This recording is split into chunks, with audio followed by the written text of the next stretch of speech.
Are you a Redtail user and you're having a bit of trouble trying to figure out what types of events you should be building out inside of your own CRM? Well, if that's you, in today's video, we're going to be talking about a couple of different event categories that we could be utilizing and really the purpose of why you should be doing it, and talking about these three main buckets of prospecting, onboarding, and client meeting event categories that your firm should start utilizing today.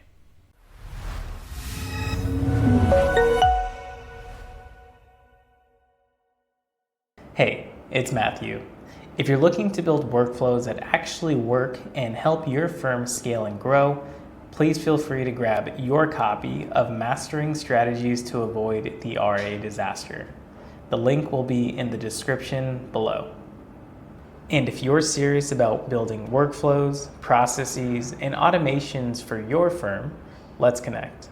Schedule an intro call with us using the link in our description below, and we'd be more than happy to get to know you and your firm. All right, now back to the video. So when we talk about your event categories and what you should be doing inside of your Redtail CRM, again, there are three main buckets that we want to hit and we want to cover. So in order here, we're going to go down the list.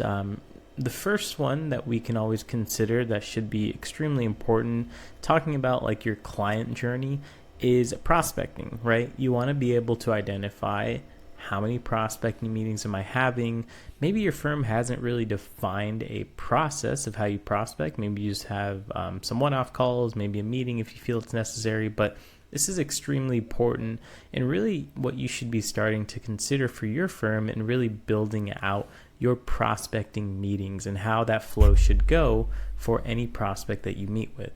An example we can give you here are these three main meeting types. So we have our introductory meeting. Maybe you have a phone call with the prospect where you just like to kind of scope out what type of person they are, what type of help they're looking for with their financial journey, and then ultimately make a decision. Either the prospect makes their decision and you make your decision at your firm to see if you want to be moving forward and working with this individual.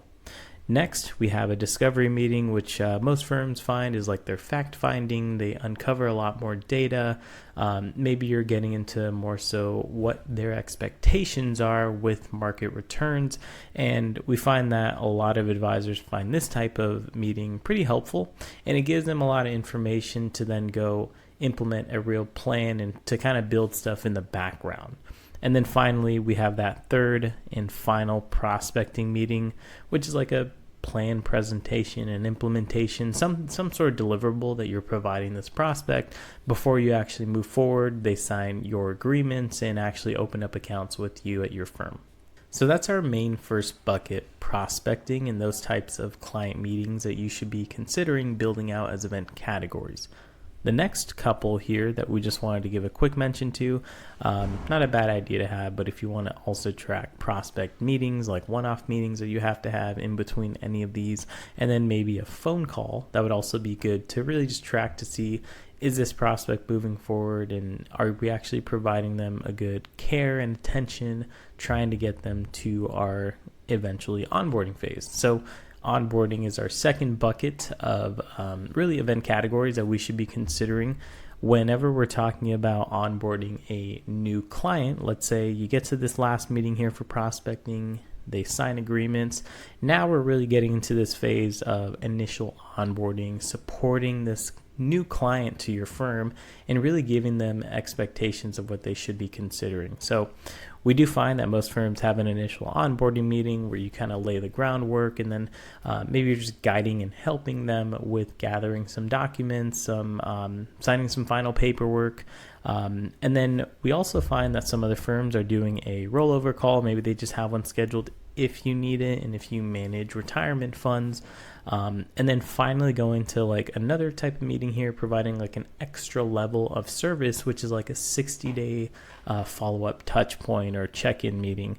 We see a lot of firms doing this, and actually it doesn't have to be 60 days. It can be 30 days from when they sign or when accounts are open, or it could be 90 days, full 3 months out, and you just want to make sure that in between the accounts getting open and in between the first time you're going to have their annual review or first review meeting with them, that's a good point to kind of just make sure they don't fall off and they don't forget about you, and you're still actually providing a proactive service to your new client. So onboarding is our second main bucket there. And again, if you have some other onboarding meetings that you have, maybe you're a financial planning focused firm and you have a lot more types of meetings you have to have, like let's say a estate planning meeting, a tax planning meeting, to really get a new client onboarded, you can definitely add those as an onboarding meeting type here. But now we're going to be moving on to our third bucket of meetings, and we're going in chronological order here with a client journey, now going into the client meeting. So we all know that to stay compliant, we have to at least provide our client the opportunity to meet with us or to have a phone call with us. But we find most firms like to service their clients and have some sort of annual review where they're kind of wrapping things up and saying, hey, this is what happened in the past year. Here's a look at your investments, your portfolio. Here's the updates to your financial plan that we may need to consider for next year. So we have this wrapped up here as our annual review. If you have another type of language around this, and you can definitely change this.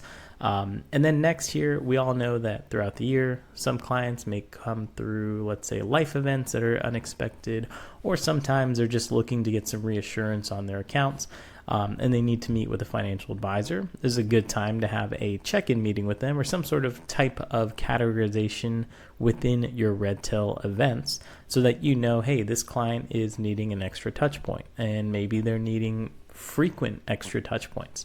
It's always good to make sure that this gets on the calendar and it's categorized correctly so that you can pull that information for individuals if you ever need it in the future. And then a couple of other mentions here that we have are estate planning review, income, and insurance planning reviews as well. So if you have a full process around these types of financial planning meetings, if you're a financial planning focused firm, then this is something that you should consider, because if you're looking to say, when's the last time we actually looked at this individual's estate plan, or when's the last time that we did insurance planning for this client, you're probably going to have to scrape through a bunch of notes inside of your own CRM on individual contacts versus actually pulling up a report on the last time that each client had their estate planning review. And that's going to be powerful information to know when you're trying to standardize a service model for all of your clients at your firm. And actually, too, to try to build out and give a high level quality service to all clients as you hire more advisors, more client service associates, and even more junior advisors who need a little bit more guidance. And then again, we'll also mention here, sometimes you have some general meetings you just have to have, or maybe some phone calls that you just need to make to a client and you want to get that on the calendar.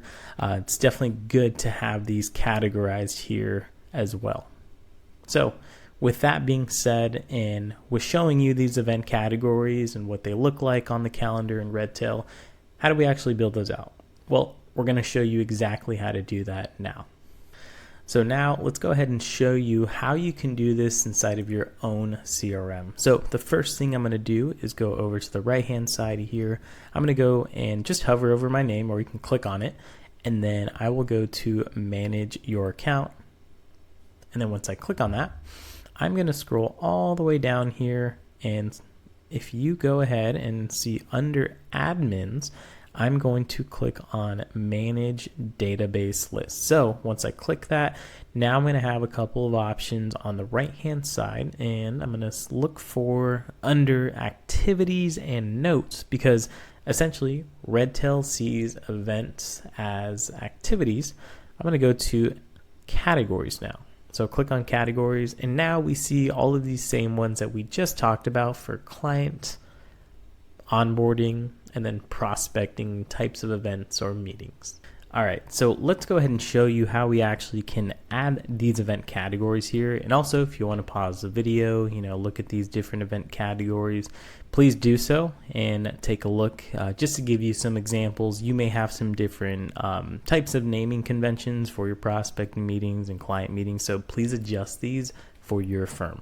So to actually add a new event category here, what we're going to do is we're going to click on the blue button, add, and then we would type in that, let's say it's a client meeting and we wanted to do a new client meeting or a general client meeting.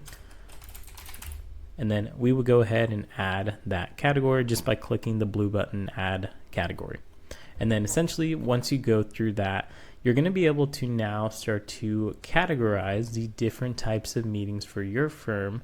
And also too, what we want to consider is really just why we're doing this. So it's great to categorize this all, but now let's go into the reporting function and actually show you how you can run these reports for your firm and to actually represent this data, just in case you need to do some quality assurance on the level of service that you're providing to your existing clients. Okay, so now to actually go to our reports on the left-hand side, we're going to go ahead and click on reports now.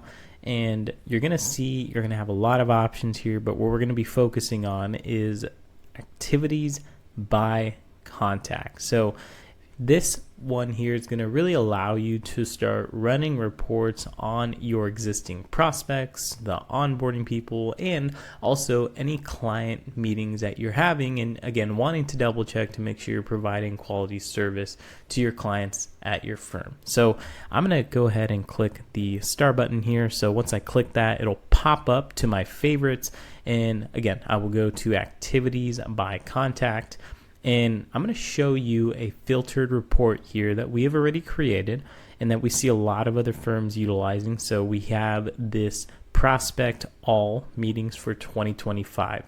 So I'll show you exactly what data we're going to be running here. So again, just like we talked about, we're wanting to see all of the events for all of our prospecting meetings. So just for example, here we have our intro, discovery, our plan, any general prospecting meetings, and then also our phone calls. So what we set it to was a custom date because we wanted it to reflect all clients, all prospects here for 2025. And then we just set the start date as January 1st and then the end date as December 2025. So now we're able to get a whole view of anyone within the past year who's had these prospecting meetings. And what we can show you now is then this information where we are able to see who had these meetings with us. You know, like what types of meetings are these? If I ever need to go back and reference this, it's a great report to have to really just show you, what are the types of meetings that you're having at the firm, who's on those appointment types, and actually to filter out a little further here, what we can do is we can show you that if I wanted to select specific writing advisors, if I want to select specific servicing advisors, you could definitely drill down and actually show reports for individuals at your firm that are showing up to these events. And then also wanted to mention if there is a specific client, let's say that's in question and you're already on this report and you want to show it, then you can definitely show different types of contacts up here. So if you wanted to say for Joe Schmo, how many meetings did Joe Schmo have? I want to be able to see that information within the past year. Then you can also search by individual contacts as well. So we know a lot of firms find this helpful and extremely valuable. So you actually can pull this list into an Excel spreadsheet and then kind of analyze the data from there. So if you know that you want to be able to see all the annual reviews that had happened in the past year, same idea. You would just go ahead and uncheck all of these prospecting meetings. And I would go ahead and let's say I want to see annual reviews, I want to see check-ins, estate income, insurance. Again, really just any type of client meeting here. I would select those and then I would click this button, save and apply filter. I'll give it a name here. So I'll go ahead and say, let's go meetings. And I'll just say all clients. And then I'll go ahead and then since this is for 2025, make sure that this report is at least notated that it is a 2025 report. And then I would save and apply that filter. And we see that we had one with Joe Schmo. And any description, location information would also be added here. So Once you actually pull this data, we can see there's a couple different fields that we can really pull through here, like the categories, the attendees. Attendees would be the advisors showing up to the actual meeting, and any other information you're really looking for on a specific event. So hopefully you found this helpful here. We wanted to just show you how to run this report, how you can actually start leveraging your CRM a bit better with your calendar and these event categories. And if you did find this helpful, please feel free to subscribe to our channel and also to download our guide here. It's in the description below, and we hope you have a great day.